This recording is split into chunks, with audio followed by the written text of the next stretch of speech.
Salut, c'est François. Aujourd'hui, on se retrouve sur Automatin, mais ça va pas être que Automatin. Ça sera aussi Dakar d'antan et ça sera aussi Road Story, parce que l'homme dont j'ai le bonheur, la joie et l'avantage de faire le portrait chinois et de faire la promotion, parce qu'il y a une petite actualité, enfin une grosse actualité, c'est quelqu'un qui a versé ma jeunesse, et puis qui a versé la jeunesse de pas mal de monde, qui a tout fait. Il était champion de France en monoplace, il a fait du circuit avec des Dolomites, avec des Rover 3500, il a fait les 24 heures du Mans, 7 fois, alors 2 fois avec une 959 et 7 fois les 24 heures du Mans. Et puis le Dakar aussi, c'est peut-être ça où le grand public le connaît un peu plus, mais en tout cas il est connu partout dans le monde. Son profil avec son chapeau, avec son ceston, il a versé l'image du Dakar de beaucoup de monde, et oui, c'est René Metge. Alors aujourd'hui, on va parler de son actualité parce qu'il coécrit, en tout cas ils l'ont écrit à deux avec Gilles David, un livre.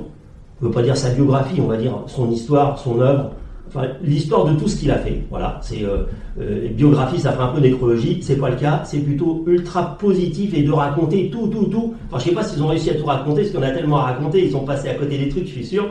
On va essayer d'en reparler, de vous allécher par rapport à ce bouquin qui, moi, je l'ai pas encore lu, mais je rêve, j'attends sa sortie pour pouvoir le lire et me remémorer ma jeunesse et des grands moments.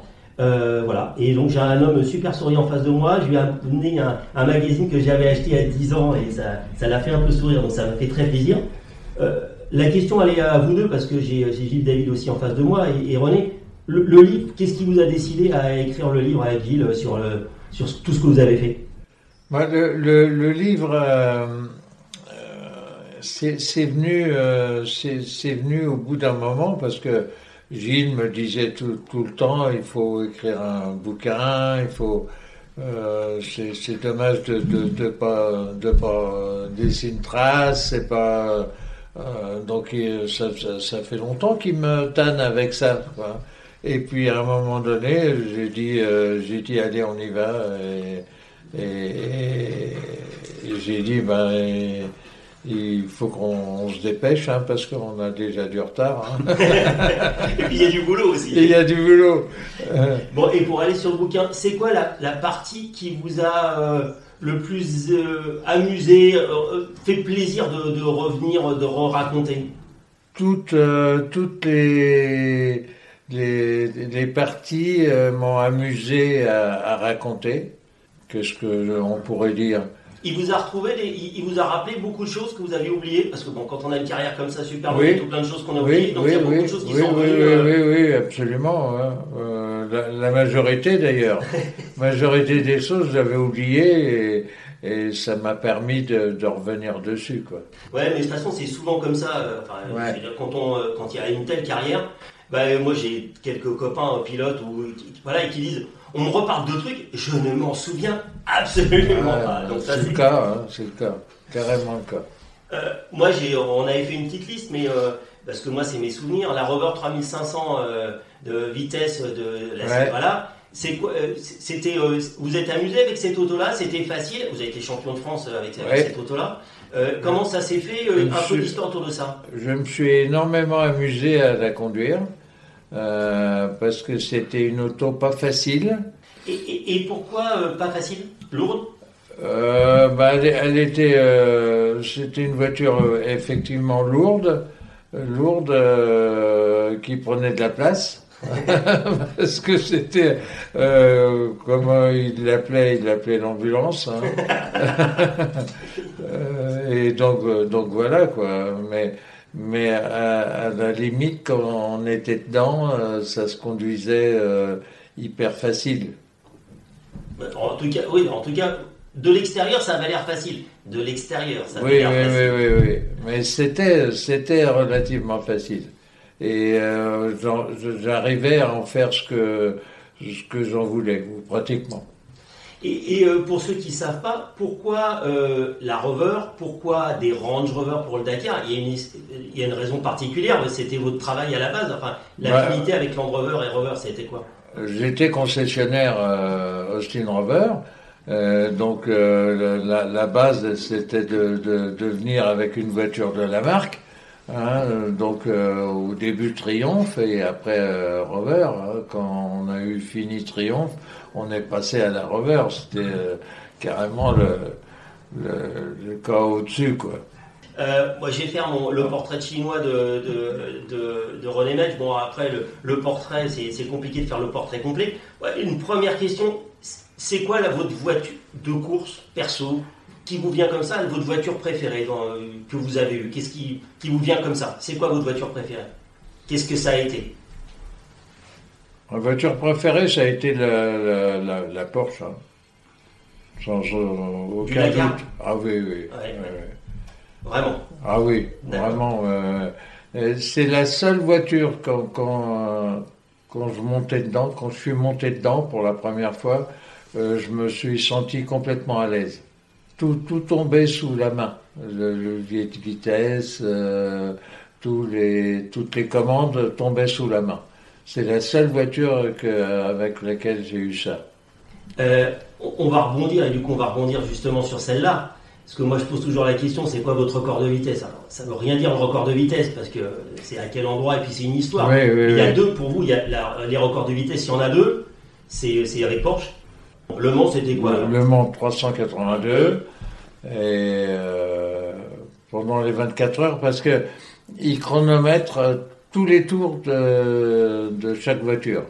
Donc c'est un chronométrage officiel que j'ai eu pendant les 24 heures. C'était, je me rappelle plus si c'était aux essais ou en dehors des essais, je me rappelle plus. Bon, et puis on rappelle que c'était l'époque où les 24 heures du Mans, la ligne droite du Mans n'était pas coupée par les chicanes, donc ça permettait ces très grosses vitesses de pointe. Absolument. Donc là j'étais à 382. Facile. Facile, oui. Et j'étais ce qui était assez surprenant, c'est que j'étais complètement en sécurité, quoi. Il n'y avait pas de sensation justement de ne pas l'être. Non. Aucune sensation de ne pas l'être. C'est ça qui est important, et c'est un peu pour ça que j'ai voulu faire avec Porsche. Je me suis dit, parce que j'ai pas mal de copains qui ont eu des problèmes au Mans, et je voulais pas faire la suite. Donc c'est pour ça que j'ai décidé de faire uniquement avec Porsche. Avec un grand constructeur qui maîtrisait le sujet et qui n'allait pas faire une voiture dangereuse, quoi. Voilà, absolument. Bon, et l'autre vitesse aussi sur Porsche, c'est dans le Ténéré. Là, c'était beaucoup plus dangereux. Dans le Ténéré avec la Porsche, quand même, le record de vitesse. Oui, là, je me rappelle plus le record exact de vitesse, mais enfin c'était aux environs de 230. Mais aussi facile? Facile pour vous? Vous aviez l'impression que c'était facile? Ouais. Non, mais avec René, tout est facile, il faut se méfier. Ouais. Et donc, mais Gilles m'a soufflé un petit truc que René ne racontera pas parce qu'il est timide. C'est que, en fait, dans une épreuve, dans une spéciale, X est à 200 avec la 959 aussi, et il se fait déposer avec 30 km/h de plus à peu près à l'estime de Jackie X par René Metz. Donc en effet, les 230, c'est l'estimation pas de René Metz, c'est l'estimation de Jackie X. Donc on peut tout à fait y croire. Et en effet, où il semblait très très facile pour un. Il a été très facile pour gagner plusieurs fois d'ailleurs le Dakar. Oui, absolument. Une de mes questions classiques, elle concerne le cinéma. Alors le cinéma, il y a deux. On a discuté un peu de deux pistes. C'est un homme et une femme. Mais pourquoi est-ce qu'un contact avec Jean-Louis Trintignant, une histoire avec Jean-Louis Trintignant? Alors, ce qui est drôle, c'est que oui, j'ai adoré ce film-là, et puis enfin tout l'ensemble du film, parce que un petit peu plus tard, on a fait équipe ensemble sur le championnat de super tourisme. Avec une Dolomite, c'est ça? Avec une Triomphe Dolomite, ouais. Ce qui n'était pas facile pour Jean-Louis, mais il est arrivé. Il est très studieux et il est arrivé à la manier, mais c'était pas évident. En plus, il y avait il y avait le bouton qui permettait de passer une vitesse supérieure, l'overdrive. Oui, L'overdrive, hein, à l'époque, et il fallait le manier en plus, ça faisait une vitesse en plus. C'était avantageux, mais c'était pas facile à manier. Oui, donc, oui, en effet, j'ai pas réalisé que la voiture de course, donc sa voiture de course avait une boîte 4 plus un overdrive. Et donc elle gardait l'overdrive en course. Absolument. L'overdrive électrique, en effet, à manipuler, c'était pas une boîte 5 classique, c'était une boîte 4 plus overdrive. Absolument. Super intéressant. Ouais.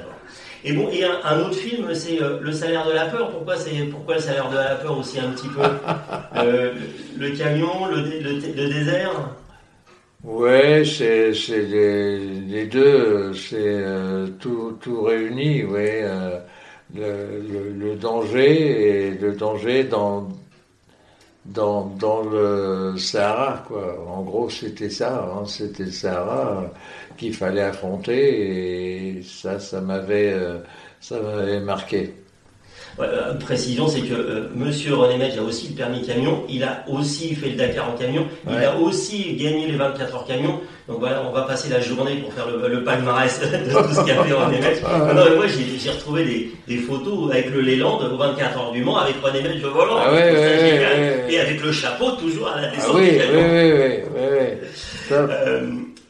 Le personnage qui vous a un peu marqué, mais qui n'est pas obligatoirement réel, on a parlé de Michel Vaillant, ça vous a titillé Michel Vaillant quand vous étiez plus jeune? Oui, ça a été un petit peu, pas un guide, hein, mais quelqu'un qui m'a marqué, oui, effectivement.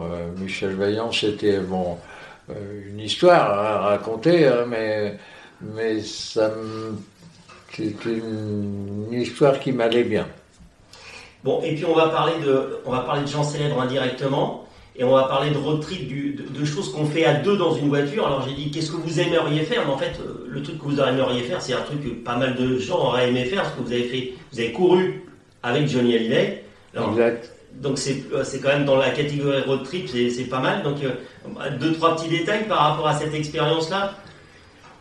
Oui, quand on part avec Johnny, c'est pas évident, quoi. Parce que tout le monde nous regarde, tout le monde essaye de trouver des gens en temps normal. C'est déjà le cas. Donc là, en plus, les gens l'avaient auprès de lui. Souvent aux vérifications ou ailleurs. Toujours la foule, quoi. Toujours la foule, ouais. Toujours la foule. Et d'ailleurs, je me suis dit à un moment donné que si c'était comme ça, j'allais avoir du mal à driver tout ça, quoi. Parce que driver le pilote Johnny Hallyday, c'était une chose. Mais driver tout le reste qui allait avec, c'était autre chose. Beaucoup plus difficile, beaucoup plus... Mais je me suis bien débrouillé. Et d'après lui, je me suis bien débrouillé aussi. Et il avait apprécié. Voilà. Oui, il a beaucoup apprécié, et ça, c'était important. Bon, pareil, un autre détail, c'est que vous avez côtoyé aussi d'autres personnes qui sont connues, c'est que comme ça, l'histoire a fait que Coluche était votre beau-frère. Oui. Et donc, voilà, vous le côtoyez, il venait en Harley-Davidson au garage faire des petits tours. Ah oui, il s'est même fait voler son Harley au garage. Ouais, ça c'est dans le bouquin, on va pas aller plus loin. J'ai un chef en face à côté de moi qui me dit t'en raconte pas trop parce qu'on veut des exclusivités, etc. Mais c'est pour vous allécher, c'est très très bien. Bon, et puis la musique. Je suis pas très musique, moi, hein, donc. Alors vous écoutez rien, vous pensez? Enfin, c'est quoi? Quand vous êtes seul dans la voiture, c'est. Quand vous conduisiez, c'était. Je parle sur route classique, quoi. C'était... Oui. Je pense beaucoup c'est un des endroits où justement on peut penser dans une voiture. Complètement. Et moi, ça me permettait que ce soit pour la course ou pour autre chose, ça me permettait de penser, de faire le point avec plein de choses. De ne pas être dans le tourbillon de tout ce qu'il y avait autour à faire. Absolument. Oui, voilà, donner comme qualité d'être calme. Mais c'est vrai que j'ai été tout le temps, c'est une de mes qualités, c'est d'être calme à toutes les occasions, mais c'est clair. Tous les problèmes rencontrés. Mais et puis ça se voit aussi, vous n'étiez pas un casseur de voiture, c'est-à-dire qu'il y avait toujours, vous alliez à la limite, mais vous emmenez toujours au bout, etc. Donc toujours de la réflexion, d'être posé, etc. Enfin, de l'extérieur, c'est le sentiment qu'on avait. Vous étiez d'une zénitude totale. Je l'ai raconté pour Dakar d'antan aussi, quand vous étiez au volant de la voiture en faisant l'assistance médicale au Dakar, etc. On voit deux roues motrices avec un truc qui passe. Mais c'est vrai que c'est une chose qu'on ressent de comment vous êtes. Bien posé, réfléchi et pas un affolé. Voilà, complètement. Bon, et puis la dernière question, quand on y passera tous, c'est-à-dire quand on arrive au ciel, il y a un truc qui arrive, et moi c'est une question que je pose à tout le monde. Alors c'est mon gimmick, c'est mon truc, et je dis, quand vous arrivez au ciel, j'ai décidé que c'est Enzo Ferrari qui vous accueille. Bon, si ça vous plaît pas, vous pouvez en choisir un autre. Vous lui dites quoi à la porte? Vous voyez Thierry Sabine? Qui c'est que vous voyez pour vous accueillir quand on arrive au ciel? Enfin moi, ça serait bien Thierry Sabine de mon côté, je voudrais bien avoir à la porte d'entrée. Vous verriez qui pour discuter? Moi, je verrais plutôt Hubert qui nous a quittés il n'y a pas longtemps. Ah, super. Hubert Auriol, Bon, je vous ferai écouter le super article qu'a fait Martine sur Hubert et je suis sûr que ça vous plaira. Merci beaucoup René pour tout ce temps. René qui m'a accueilli chez lui, donc je le précise, et je le remercie vraiment beaucoup. C'est une grande chance et un très grand plaisir. Et merci aussi à Gilles de sa collaboration et de m'avoir donné un coup de main pour la réalisation de cette interview. Et puis allez sur le site où il y a un article, vous verrez, il y aura le lien pour aller acheter le bouquin et quelques photos du bouquin et quelques extraits, quelques éléments qui vous donneront encore plus envie de l'acheter rapidement. Merci beaucoup.